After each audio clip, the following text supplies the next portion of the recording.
बिस्मिल्लाहिर्रहमानिर्रहीम। अस्सलाम वालेकुम प्यारे बच्चों। वाबरा मॉडल हाई स्कूल मंगला की तरफ से मैं आपकी टीचर मिसेस उज़मा ऑनलाइन क्लास में। ओके बेटा, आज जो हम नज़म पढ़ेंगे उसका उन्वान है पाक वतन है पाकिस्तान, और इसके शायर का नाम है सैयद नज़र सैदी। शायर किसे कहते हैं? शायर हमारे लिए नज़में लिखते हैं और शायरी करते हैं। ठीक है बेटा। बच्चों, तदरीसी मकासद में वतन से मोहब्बत उजागर करना है और इस नज़म को पढ़कर आपको आज़ादी की अहमियत से रोशनास कराना है। ठीक है बेटा। बच्चों, तदरीसी मामलात में हमारे पास मोबाइल फ़ोन और दरसी किताब है। ओके बेटा, आपको ये तो पता है कि हमारे पाकिस्तान के बानी कौन है? जी, पाकिस्तान के बानी हैं कायदे आज़म मोहम्मद अली जिन्ना। अब ये बताइए, पाकिस्तान क्यों बनाया गया? जी शाबाश। पाकिस्तान इसलिए बनाया गया ताकि हम अपने दीन इस्लाम के मुताबिक अपनी ज़िंदगी आज़ादी के साथ गुजार सकें।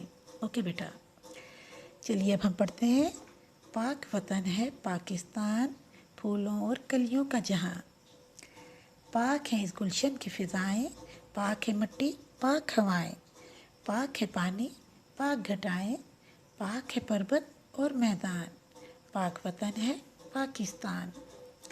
पाक है ये हरियाला झंडा, चाँद सितारे वाला झंडा, ऊंचा और निराला झंडा, अमन और आज़ादी का निशान।